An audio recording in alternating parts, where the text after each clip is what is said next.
Local parents are asking school boards to reconsider offering a virtual learning option as they did in the spring. Rising COVID cases in K-12 schools have many parents worried that their child may get the virus or spread it.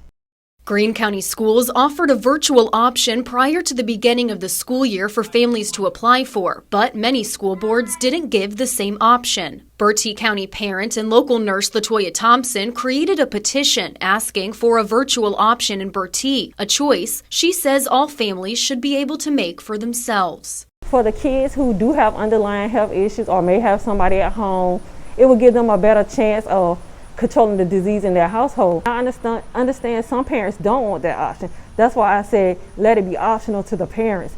If those who want to send theirs, let them send them. The ones who feel that it's beneficial for their families to keep their kids at home, let them keep their kids at home. Thompson says it can be difficult with the number of students in schools to correctly contact trace. But how do you know if John Doe was in the bathroom with Sally Smith? It should have been a requirement that each student had a COVID test prior to school starting. But not all parents feel the same way. I reached out to the community on social media and the responses were split. Some parents want the option of virtual learning. Others don't believe it should be offered at all. Those against the option say it's not as drastic of a situation as it's being made out to be, and kids don't get as sick from COVID as adults do. Another side, students have been out of school long enough, and they need that in-person instruction. Catherine Beavers from Greenville Pediatrics says the numbers they've seen since school has been back in session is staggering. It started happening about 3 weeks ago, almost instantaneously, that we are seeing twice as many kids, about 120 a day now in our sick office.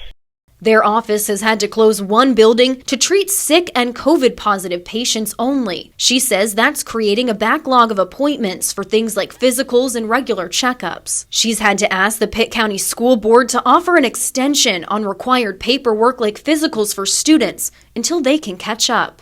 I've asked them to reach out to the state to see if we can get an extension on the 30-day leeway for doing this, because we physically cannot fit all of these kids in our other two offices because of the fact that we're seeing all of these sick kids. The State Department of Health and Human Services reported more than 9,600 children tested positive for COVID the week of August 22nd, and that's just the first week back in school. Mom Thompson says she's not surprised at the number of cases. She says children are physical beings. They need to touch and feel to learn. I have a 4-year-old. He thinks hugging, touching, and that's the way they learn. They learn through play. They touch.